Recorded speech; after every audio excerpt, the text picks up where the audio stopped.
Father, and the Son, and the Holy Spirit. Amen. Amen. Blessed is our God. Great to see everyone this morning. Pray everyone's doing well with the Nativity fast as we approach the Nativity in about a month from now. Today's Gospel is from John chapter 1. And the title in the Orthodox Study Bible is The Baptist's Disciples Follow Jesus.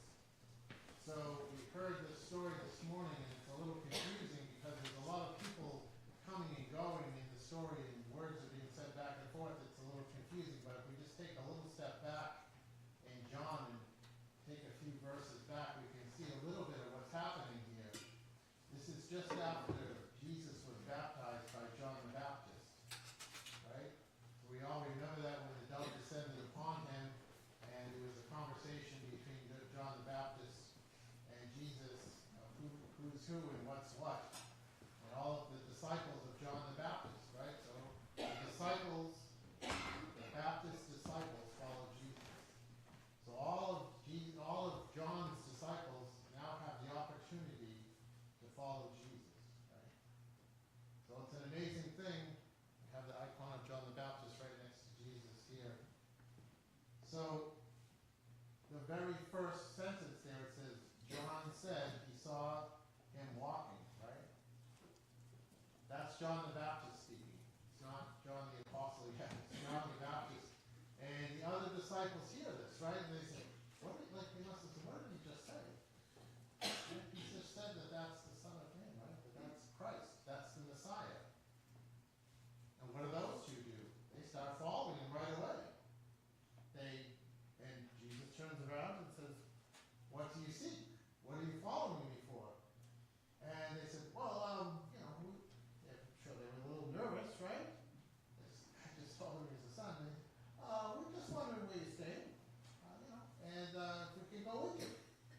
And lo and above, today we celebrate St. Andrew, right? The first called, and that was Andrew, right? He was the first one to be called a disciple. And they go with Jesus, right? And they didn't ask any theological questions, right? Right off the bat, right? Who knows what they had in their encounter, in their discussion when they arrived, the way he was saying. But they didn't fall down before him. They didn't ask him to be healed, or many questions that I'm sure that they had in their minds, right? They just asked where he was going. Where are you staying? Right? They were just dumbfounded. They had no words to try to understand in their mind and what to say to Jesus, right? We have this thing now, it's probably gone on for years and years and centuries maybe. If you had 5 minutes, who would you sit down with and speak with, right? So if you knew that you were going to speak with somebody for 5 minutes, or you're going to have an interview, you would have like a list of questions, right? Like a reporter or a journalist or someone that was just interested in meeting a mentor or somebody that they had admired, right? But we sometimes stumble when we see somebody that we know is more great than us, I guess, right? And we kind of stumble on our words, and we don't know what to say, and we say the wrong thing, and we say goodbye for hello, and hello for goodbye maybe, and we just kind of mix it all up. And I think that that's what was happening here as they encountered Christ, right? And John the Baptist pointed out who the Christ was. But they went with him, and they spent time with him, and they had an encounter with him, right? They had a meeting. They were close to him. They weren't afraid. They didn't run away. They didn't not believe, but they gathered close. And they spent time with him, and they had a relationship with him, right? And it was a different kind of relationship. We could see the relationship that Christ has with people through the Bible, right? Through the Gospels, through the teachings of the church, through the theologians. It's a different type of teaching than it was back when they had the Old Testament, right? When they had all of the priests from the Jewish community teaching, and we had Moses, and we had all these laws and doctrines and things we could do and what we couldn't do, right? Jesus doesn't do that, right? Yes, he says to pray. Yes, he says fasting is good, right? But it wasn't as direct. It didn't seem as harsh to these people, right? It was a loving God. It was about an understanding. It was about healing. It was about teaching. It wasn't about oppression. It wasn't about separating these people from those people and how many times did you do this and how many times did you do that and how much did you give and how much did you not give.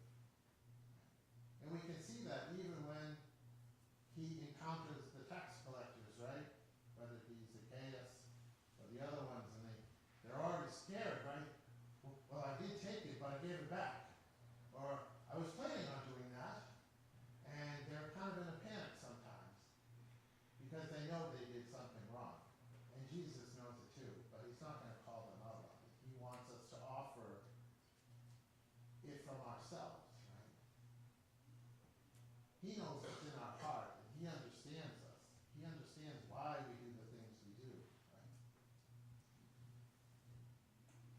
And then we go on in the story, and what happens? The message, we can see the message starting to spread, right? Whether it's friends from the same town as them.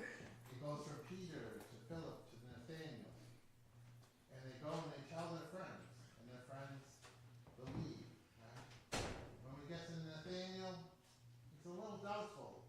He says, this guy's from Nazareth? You know, what's Nazareth? Nazareth is nothing, right? We think of that when we kind of judge people on who they are, right? What college did you go to? What degrees do you have? Where do you live? What does your house look like? What clothes do you wear? What car do you drive? And I think that's what Nathaniel was doing. He's kind of that person that is within us that we judge people, right? And what does Jesus say? Oh, I saw you underneath the fig tree before this, even before you came. And he says, you're the Israelite that has no guile within you. So I said to myself as I was reading this, I said, what does this guile mean? What is this word? This is not a word that we use today, not in our language. Maybe there's some other theologians that use it every day. But it means to have no disrespect in you. You're not lying, right? You're not a liar. You're an honest person. To be a guile person means you're judging them and you're not respectful and you're skeptical. He says you have no guile within you. Well, he's giving him kind of a compliment, right? As we kind of say maybe a backhanded compliment. It's not what he has in him, it's what he doesn't have in him. And I guess Nathaniel couldn't believe that. And so Nathaniel goes on to believe. Right? And in just that brief gospel that we read this morning from John, we can see how many believers came to Christ that day. Sure, they were already having their minds opened up by John the Baptist, but their lives were changing. And they were changing instantaneously. We could see it right there.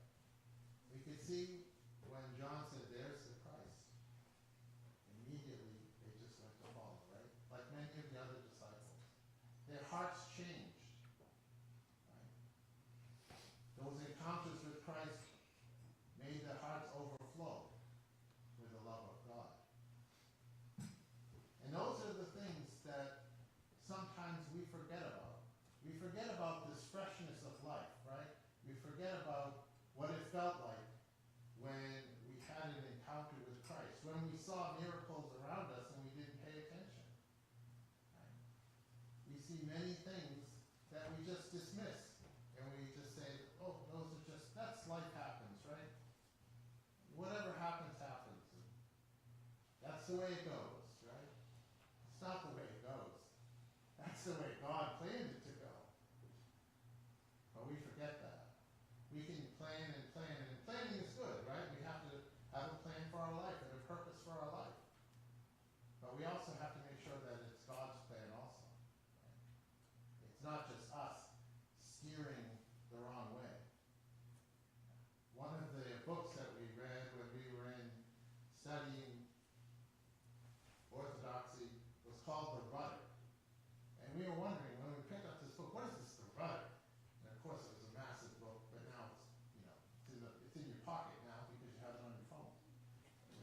massive book, and it was the rudder. And we said, why is this called the rudder? And they were talking, it was an analogy of a ship. And God is in control of the rudder of the ship. So if you think you are steering your car or steering your life, it is true that God is doing it. He's steering it. Most of the time it's gentle, right? Like the ocean, it's gentle. Sometimes it's a little bit more violent. He's going to turn you one way or another. And he's going to put obstacles and challenges in front of you, right? When we lose a loved one, when we hear of sickness, when we have to simply just go for a jog interview, when we have to sing a difficult piece of music, right? When we have to confront someone, when we're embarrassed of things that we did and have to say, I'm sorry. Those things are within us, and with God's help, we'll get through them. So we have to keep doing those things. We have to keep remembering that God is there, to have the freshness